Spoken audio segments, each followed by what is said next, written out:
எனவே இந்த 3 தரஜாக்கள் நம்ம புரிஞ்சு கொண்டோம்னா எங்களுக்கு பன்மடங்கான நன்மையை கொண்டு வந்து தரக்கூடிய இடம் தான் இது. அதனால தான் ரசூலுல்லாஹி ஸல்லல்லாஹு அலைஹி வஸல்லம் அடுத்த பிற இந்த ஒரு 3 வகையோட இன்னும் ஒரு 3 வகை பாருங்கள். பொறுமையில் சொல்லப்படக்கூடிய அம்சம் அஸ்ஸபுரு பில்லா, அஸ்ஸபுரு லில்லா, அஸ்ஸபுரு மஅல்லாஹ். இதை குர்ஆனில் நீங்கள் பார்க்கலாம். அஸ்ஸபுரு பில்லாண்டா ஒருத்தர் பொறுக்கிறாருண்டா அவருக்கு அல்லாஹ் கொடுத்த அருளால் தான் அவர் பொறுக்கிறார். ஒருத்தர் பொறுக்கிறாருண்டா அல்லாஹ் கொடுத்த அருளால் தான் பொறுக்கிறார். அல்லாஹ் தஆலா இந்த உலகத்தில் உங்களுக்கு பொறுமைக்குரிய அதாவது சக்தி தராமல் சோதனையை தரலை. நினச்சா பொறுக்கலாம், நினச்சா பொறுக்கலாம் என்ற சக்தியை தந்து தான் அல்லாஹ் உங்களுக்கு சோதனை என்ன செய்கிறான் தாரா. எனக்கு பொறுக்கவே முடியாது அப்படி என்று சொல்கிற எதுவுமே இல்லை. அது நம்மளாக சொல்லிக்கிறது. நிறைய பேர் பொறுமைக்கு ஒரு அளவு இருக்கின்ற அந்த குரூப் ஒரு அளவு வச்சு பொறுமைக்கு அளவே இல்லை. பொறுமைக்கு அளவே இல்லை. கோபக்காரண்ட பொறுமைக்கு எல்லை என்னைக்கு கொஞ்சம் அப்படி தட்டி விட்டா போதும். ஏன்னா பொறுமைக்கு ஒரு எல்லைக்கின்றது. நீ பொறுக்கவே இல்லையே சரியா. பொறுமைக்கு எல்லைக்குன்னா ஒரு 2 நாள் பொறுத்தவரை சொல்லணும். அது அவரவர்களுடைய எல்லை அவங்கவுங்க வச்சுக்குது. பொறுமைக்கு ஒரு எல்லை இருக்குது, பொறுமைக்கு ஒரு எல்லை இருக்குதுன்னு சொல்லி அவரவர்கள் வச்சு அப்படி இல்லை. சபர் அப்படி இல்லை. அல்லாஹ் தஆலா சொல்ற வமையு சப்பிர் சப்பரஹுல்லா. அதாவது வமையத்தோ சப்பர் சப்பரஹுல்லா. யார் பொறுமையை வரவழைத்து கொள்கிறாரோ அவருக்கு அல்லாஹ் பொறுமையை கொடுப்பான் என்றார். பொறுமை நம்ம பொறுக்க விசாலமாகிட்டே போகும். அப்போது அவுசதிராக அவர் மாறிக்கொண்டே வருவார். எந்த அளவு சுருக்கமாக்கிறோம் அந்த அளவுக்கு பொறுமை என்ன செய்யும், அதாவது குறைவாகவே இருக்கும். எனவே பொறுமை கண்டு ஒரு எல்லையோ அளவை இல்லை. அல்லாஹ் தஆலா அதுக்கான துணையை தந்துட்டு தான் எங்களுக்கு சோதனை என்ன செய்யலாம் அல்லாஹ் தஆலா தாரா. அதனால் நம்ம எல்லா இடத்துலையும் பார்க்குறோம். அதாவது இஸ்திஆனான்னு ஒன்று வருது குர்ஆனில். வஸ்தஈனு பிஸ்ஸப்ரி வஸ்ஸலா. நீங்கள் பொறுமையை கொண்டும் தொழுகையை கொண்டும் உதவி தேடுங்கிறது அல்லாஹ் தஆலா என்ன செய்யறான் சொல்லி காட்டுகிறான். அதே போல் குர்ஆனில் அல்லாஹ் தஆலா வஸ்பிர் வமா சபுருக இல்லா பில்லாஹ். நீங்கள் பொறுமையாக இருங்கள், உங்கள் பொறுமை அல்லாஹ்வை கொண்டு தான் ஏற்படுகிறது. அப்போ அல்லாஹ் உங்களுக்கு பொறுக்க தந்ததுனால தான் நீங்கள் பொறுக்கிறீங்க. ஸோ அதனால் அல்லாஹ் அந்த சந்தர்ப்பத்தை தந்திருப்பான். நாங்கள் பொறுத்து பழகணும். நம்ம பொறுக்காமட்டோம்டா சந்தர்ப்பம் தந்து நம்ம பொறுக்காமிக்கணும்னு அர்த்தம். உங்களுக்கு ஒரு சோதனை வருதுண்டா அல்லாஹ் தஆலா எங்களுக்கு ஒரு சபருக்குரிய சந்தர்ப்பத்தை தந்து மிரிப்பான். நம்ம அதை விளங்கிடணும். பொறுக்கலாம், எங்களுக்கு என்ன பொறுக்கலாம் என்று விளங்கி அதில் என்ன செய்யணும் பொறுக்கணும். பொறுமை இல்லாத தொண்டு அல்லாஹ் தந்தான்னு அர்த்தம் இல்லை. அதனால வஸ்பிர் நபியை பொறுத்து கொள்ளுங்கள், வமா சபருக்க இல்லா பில்லா. உங்கள் பொறுமை அல்லாஹ்வை கொண்டே அன்றி வேறு இல்லை அப்படின்ற ரசூலுல்லாஹி ஸல்லல்லாஹு அலைஹி வஸல்லம் அல்லாஹ் பொறுமையை சொல்கிறான். அப்போ இது அல்லாஹ்வை கொண்டு பொறுமை. இன்னொன்று அதாவது அஸ்ஸபுரு லில்லாஹ், அல்லாஹுக்காக நாங்கள் பொறுக்கிறது. இந்த பொறுமையை நம்ம அல்லாஹ் எங்களுக்கு தந்த பொறுமையை அல்லாஹ்வோட உதவியின் காரணமாக தான் நம்ம பொறுக்கிறோம்ன்ற விளக்கத்தோட அல்லாஹுக்காக பொறுக்கிறது. இது ரெண்டாவது. அதாவது பொறுமை அல்லாஹ் தஆலா தந்திக்கிறான், அல்லாஹ் துணையாக தந்திக்கிறான், அதனால தான் நான் பொறுக்கிறோம்ன்ற விளக்கம் இந்த பொறுமை. அடுத்தது அந்த பொறுமையில் என்ன கலக்கணும்னா இதை நான் யாருக்காக இப்படி பொறுக்கிறேன்னா அல்லாஹ்வுக்காக பொறுக்கிறேன். உலகத்துக்காக பொறுத்து இன்னொருத்தருக்காக பொறுத்தா நன்மை என்ன இல்லை, அதில் என்ன நன்மை இல்லை. உனக்கு அனுமதி, ஏன்னா அது ஒரு இபாதத்து, நேரடியாக இபாதத்தான செயல் இல்லையே, அனுமதி. ஆனால் நீ அல்லாஹ்வுக்காக பொறுத்தால் அதில் பெரிய நன்மை இருக்கு. நீ உலக நோக்கம் ஒன்றுக்காக பொறுத்தா அதில் பெரிய ஒரு நன்மை என்ன இல்லை. அஸ்ஸபுரு லில்லாஹ், அல்லாஹ்வுக்காக வேண்டி நம்ம என்ன செய்கிற பொறுத்தல். அஸ்ஸபுரு மஅல்லாஹ், அல்லாஹ்வோடு பொறுத்தல். இந்த அல்லாஹ்வோடு பொறுத்தல் என்றா என்ன தெரியுமா, அல்லாஹ்வுடைய காரியங்கள் நல்லா எங்களுக்கு சொல்லுகிறது. அதாவது பாவங்கள் செய்யாமல் நாங்கள் பொறுமையாக, இதைத்தான் நம்ம 3 வகையாக படிச்சிருப்போம். பாவங்கள் செய்யாமல் என்ன செய்கிறது நம்ம பொறுமையாக இருக்கிறது, இபாதத்து செய்கிறதுல என்ன நம்ம பொறுமையாக இருக்கிறது, சோதனைகளில் என்ன பொறுமையாக இருக்கிறது. இதில் எல்லாமே அதாவது இந்த 3 பொறுமையிலையுமே இபாதத்தில் பொறுமையாக இருக்கக்கூடிய பொறுமை இருக்கிறதே அது மிகவும் தரமானது. ஏன்னா அது பாவம் என்று தவிர்த்தல், சோதனை என்பது வந்துட்டு, ஆனால் இபாதத் என்று நம்ம செய்யணும். இபாதத் என்றது நம்ம செய்யணும், ஏற்படுத்தணும். அதனால் இதில் பொறுமையாக இருக்கிறது ஒரு மிகப்பெரிய பொறுமையாக என்ன செய்யும் அது அமையும். எனவே இந்த 3வது என்னென்னா அல்லாஹ்வுடைய விஷயத்தில் பொறுத்தல் என்ற இந்த 3 தான். சோதனைக்காக பொறுக்கிறது, அடுத்ததாக என்ன அதாவது பாவங்களில் பொறுமையாக இருக்கிறது. பாவங்களில் பொறுமையாக இருக்கிற பாவம் தூண்டுது, நான் செய்யாமல் இருக்கிறது, அது பாவங்களை நம்ம பொறுக்கிற பொறுமை. இபாதத்தில் நம்ம என்ன செய்கிறது அதான் பொறுமையாக இருக்கிறோம்னா இபாதத்தை செய்கின்ற பொழுது நமக்கு என்ன செய்யும் கஷ்டமாக இருக்கும், நம்ம பொறுமையாக வஸ்பிர் நஃப்ஸக மஅல்லதீன யதுஊன ரப்பஹும் பில் கதாத்தி வல் அஷி யுரீதுன வஜ்ஹா. அல்லாஹ்வுடைய முகத்தையே நாடி காலையிலும் மாலையிலும் அல்லாஹ்வை அழைத்து கொண்டிருக்கக்கூடிய மக்களோடு உங்களுடைய நஃப்ஸை பொறுமையாக வச்சுக்கோங்க. ஏன்னா அங்கிருந்து ஓடும் நஃப்ஸ் என்ன செய்யும், அங்கிருந்து ஓடும். அது அவர்களோடு பொறுமையாக வைத்துக் கொள்ளுங்கன்னு இந்த வசனம் என்ன செய்யும் சொல்லுது. இந்த இடங்களெல்லாம் நீங்கள் பார்த்துட்டீங்கன்னா சோதனையை நம்ம புரிஞ்சுக்கொள்கிறோம், சோதனையோட வகைகளை புரிஞ்சுக்கொள்கிறோம். நான் மூணு வகைன்னு பல சொல்லிக்கிறேன் இப்போ, சரியா? அந்த வகைகள் எல்லாமே நம்ம என்ன செய்கிறோம், புரிஞ்சுக்கொள்கிறோம். இந்த விளக்கங்கள் நமக்கு இருக்குமாக இருந்தால் நிறைய பொறுமையாக இருப்போம். உமர் இப்னு கத்தாப் ரலியல்லாஹு சொல்கிறாங்க, எனக்கு எந்த சோதனை வந்தாலும் அல்லாஹ்வை புகழ்ந்துருவேன்றார். இதான் மக்காமுல் மஹப்பான்றது. எந்த சோதனை வந்தாலும் நான் அல்லாஹ்வை புகழ்கிறேன்.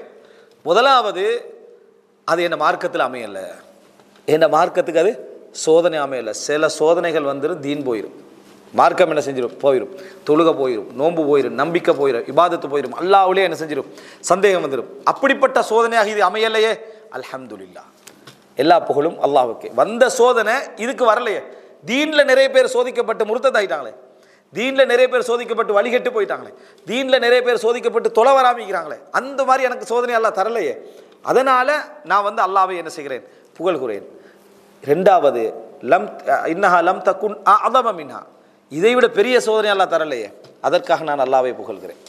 இதற்காக நான் அல்லாஹ்வை புகழ்கிறேன். அதாவது இதைவிட பெரிய சோதனையாக வராமல் இந்த சோதனை அது வந்துட்டு, அதற்காக நான் அல்லாஹ்வை புகழ்கிறேன். மூன்றாவது, அதற்கு அல்லாஹ் எனக்கு கூலி தந்தானே, அதற்காக நான் அல்லாஹ்வை என்ன செய்கிறேன், புகழ்கிறேன். இது சோதனையை பற்றி உமர் இப்னு கத்தாப் ரலியல்லாஹுடைய பார்வை. அப்போ இந்த ஒரு விளக்கம் இருந்தால் அதோட நிலைமையே வேறு. இமாம் இப்னு தைமியா ரஹிமஹுல்லாஹ் தன்னோட வரலாற்றில் 7 முறைக்கு மேலே சிறையில் அடைக்கப்பட்டவர். ஒவ்வொரு மஸ்அலாவுக்கும் சிறையில் என்ன செய்வார், அடைக்கப்படுவார், வருவார். அவருடைய அழகான வார்த்தை தகாயிக்கு தஃப்சீர், அவர் தஃப்சீரில் முன்னால் எழுதியிருப்பாங்க. அதை படித்த ஒரு மனிதனுக்கு அவர் இந்த உலக விஷயத்தில் எப்படி ஒரு புரிதலோடு இருந்திருப்பார் அப்படி என்பதற்கான ஆதாரம்.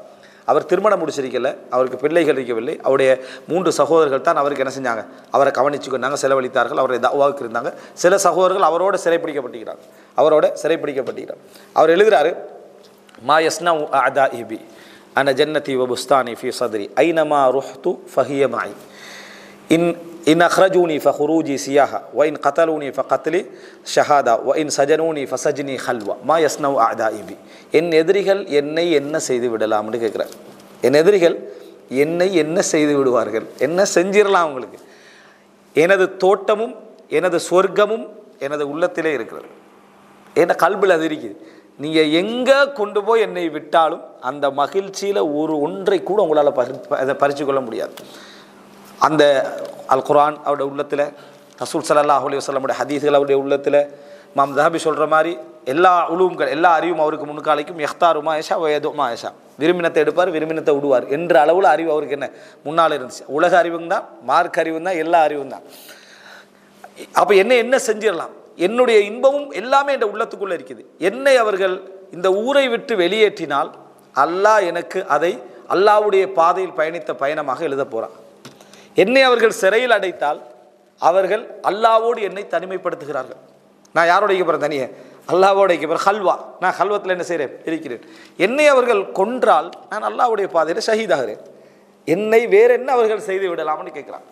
இது அதாவது இமாம் இப்னுல் கைம் அல் ஜௌஸி ரஹிமஹுல்லாஹ் சொல்கிறாங்க, சோதனைகள், வேதனைகள், கவலைகள்லாம் வரும். நேர பேத்து நம்ம இப்னு தைமியா ரஹிமஹுல்லாஹ் இடத்துல உட்காருவோம், அது எல்லாமே எங்களை விட்டு அப்படியே போன மாதிரி எங்களுக்கு இருக்கும். அவருடைய அந்த ஈமானிய வார்த்தைகள், விளக்கங்கள், அந்த அதாவது புரிதல்கள் அப்படின்ட்டு. பிஷ்ர் ஹாஃபி ரஹிமஹுல்லாஹ் அவர்கள் சொல்கிறார்கள், அவர் ஒரு பயணம் போய்கின்றார், அவருடைய மாணவரோட ஒரு ஆறு, அழகான ஒரு ஆறு, அதில் எழும்பி தண்ணியை குடிச்சிட்டு முகத்தெல்லாம் கழுவிட்டு அவர் சொல்கிறாரு, இதில் உள்ள சந்தோஷமும் மகிழ்ச்சியை மன்னர்மார்கள் அறிந்திருந்தால் எங்களோடு வாள்களால் யுத்தம் செய்திருப்பார்கள்னு சொன்னார். இதில் நான் அடைகிற மகிழ்ச்சியையும் நான் அடைகிற சந்தோஷத்தையும் அவர்கள் உணர்ந்திருந்தால் எங்களோட வாள்களால் அவர்கள் லஜாலதுனா பிஸ்யூஃப், எங்களோடு வாள்களால் யுத்தம் செய்திருப்பார். இது யாருக்கு கிடைக்கும்? இந்த மாதிரி ஒரு அமைதியான ஒருனா இந்த உலகத்துடைய சுண்ணத்தை சரியான முறையில் புரிந்த ஒரு மனிதனுக்கு கிடைக்கும். எல்லாரையும் போல் அவருக்கு கஷ்டங்கள் இருக்கும், எல்லாரையும் போல் அவருக்கு சிரமங்கள் இருக்கும், எல்லாரும் போல் அவருக்கு வேதனைகள் இருக்கும், எல்லாரும் போல் ஆசைகள் இருக்கும். ஆனால் அதை பற்றி அல்லாஹ்வுடைய அறிவுண்டு அவருக்கு இருக்கும், அதை பற்றி அல்லாஹ்வுடைய புரிதல் அவருக்கு என்ன செய்யும் இருக்கும். அந்த புரிதல் அத்தனை பேரும் பதற டைமில் அவர்கிட்ட ஒரு அமைதியை என்ன செய்யும் கொண்டு வரும். அத்தனை பேரும் கண்ணீர் வடிக்கிற டைமில் அவர்கிட்ட ஒரு மகிழ்ச்சி அதை என்ன செய்யும் கொண்டு வரும். இவரால் தான் சமுதாயத்துக்கு வழிகாட்டலாம், இவரால் தான் மக்களுக்கு ஆறுதலை கொடுக்கலாம். எல்லாரும் பதறுகின்ற இடத்துல அவரும் ஒரு பதட்டம் அடையக்கூடிய நிலைமையில் இருந்தாருண்டா அது என்ன செய்யாது, அவர்களுக்கு ஒரு ஆறுதலை கொடுக்க முடியாமல் இருக்கும். இதனால தான் இந்த மாதிரியான ஒரு நிலைமையை இப்போ நான் இது போன்ற நிறைய நல்ல அறிஞர்கள்ட்ட கூற்றுக்களை நீங்கள் பார்க்கலாம். உண்மையில் அவர்கள் பொறுமை, அந்த சோதனைகளில் காத்த பொறுமை, வேதனைகளில் காத்த பொறுமை சாதாரணமானதல்ல. நாளை மறுமையில் சிலர் சோதிக்கப்பட்டவர்களெல்லாம் கொண்டு வரப்படுவாங்களாம். இந்த செய்தியை சொல்லி முடிச்சுக்கிறேன். அதாவது சோதிக்கப்பட்டவர்கள்லாம் மறுமையில கொண்டு வரப்படுவாங்க. அவர்கள் என்ன ஆசைப்படுவாங்கன்னா, அவங்களோட கூடுதலான ஆசைகள் என்னதாக இருக்கும்னா, இந்த உலகத்தில் எங்கள் தோள்களெல்லாம் கத்தரிக்கோள்களால் வெட்டப்பட்டிருக்க கூடாதான்னு நினைக்கிற அளவுக்கு அவங்க என்ன செய்வாங்க, ஆசைப்படுவார்கள். அந்த சோதனைகளுக்கு அவங்களுக்கு கிடைச்ச தரஜாவை பார்த்துட்டு, அவங்களுக்கு கிடைச்ச தரஜாவை பார்த்து விட்டு அவர்கள் நினைப்பார்கள், இன்ன அஷத்தன்னாசி பலாஅனல் அம்பியா, உங்களில் அதிகம் சோதிக்கப்படுகின்றவர்கள் நபிமார்கள், தும்மல் சாலிஹூன், பின்னர் நல்லவர்கள், தும்மல் அம்சல் ஃபல் அம்சல், பின்னர் அவர்களை போல வாழ நினைக்கின்றவர்கள், உப்தலல் மர்வால கத்ரி தீனிஹிம், ஒவ்வொரு மனிதனும் அவருடைய மார்க்கத்துக்கு ஏற்ப சோதிக்கப்படுவார், அவருடைய மார்க்கத்துக்கு ஏற்ப சோதிக்கப்படுவார் என்ற செய்தியை நம்ம பார்க்கிறோம். எனவே அன்புள்ள சகோதரர்களே, இன்னொரு ஹதீஸ் ரசூல் ஸல்லல்லாஹு அலைஹி வஸல்லம் சொல்றாங்க, அல்லாஹ்விடத்தில் ஒரு மனிதனுக்கு ஒரு அந்தஸ்து இருக்கும், அவன் செய்கிற அமல்கள் அவன் அங்கே கொண்டு போய் சேர்க்காத அளவுல அவன் அமல் செஞ்சுக்கிட்டு இருப்பான், அல்லாஹ் அவனுக்கு அந்த அந்தஸ்தை கொடுக்க நினைப்பான். அதனால நீதியானவன் அவனை சோதித்து கொண்டே இருப்பான். அல்லாஹ் தஆலா அந்த சோதனையில் அவன் பொறுமை காப்பானா, அதனூடாக அந்த தரஜாவை அல்லாஹ் செஞ்சிருவான், அவனுக்கு கொடுத்து விடுவான் என்று ரசூலுல்லாஹி ஸல்லல்லாஹு அலைஹி வஸல்லம் அவங்க சொல்றாங்க. எனவே ஒரு முஃமினாக இருக்கக்கூடிய நாங்கள், எங்களுக்கு எந்த சோதனை வந்துட்டாலும், சோதனை மனிதனுக்கு கஷ்டமானது, வேதனையானது, அதை அவன் நீக்குவதற்கு முயற்சி எடுப்பது இயல்பானது. ஆனால் அதில் எதுலேயுமே அவன்கிட்ட ஒரு பதட்டம் என்ன செய்யக்கூடாது, இருக்கக்கூடாது. அல்லாஹ்வுடைய சுன்னத்தை அவன் புரிஞ்சுக்கொள்ளணும். இதுதான் நாளை மறுமையில் என்ற தரஜா. நான் செய்யக்கூடிய அமல்கள் குறைவு, நான் செய்யக்கூடிய பாவங்கள் அதிகம். அப்படி இருக்கிற டைமில் இது அல்லாஹ் எனக்கு தனியாக தரக்கூடிய ஒரு கிஃப்ட் போல, இதன் மூலமாக அல்லாஹ் தஆலா என்ற தரஜாக்கள் என்ன செய்வான், உயர்த்துவான். உங்களுடைய சூழ எது வந்தாலும் சரி, மனைவியால், குழந்தையால், பிள்ளைகளால், மனைவிக்கு கணவனால், பிள்ளைகளால், எதால் வந்தாலும் சரி, இதில் ஒரு சப்ஜெக்ட் என்ன செய்யுது எனக்கு உண்டு என்று விளங்கக்கூடிய அமைப்பில் இருந்தால், சொல்ல போனால் உலக வாழ்க்கையும் ஹைராக போயிடும்.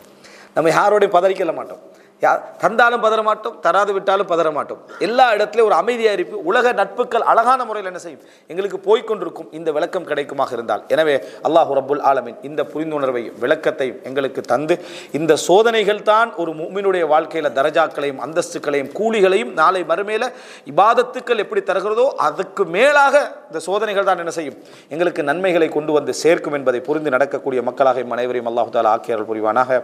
ஹாதா மா இந்தி வல் இல்மு இன்தல்லாஹ் வ அகூலு கௌலி ஹாதா வ அஸ்தக்ஃபிருல்லாஹ் லி வ லக்கும். வஸ்ஸலாமு அலைக்கும் வ ரஹ்மத்துல்லாஹி வ பரகாத்துஹு.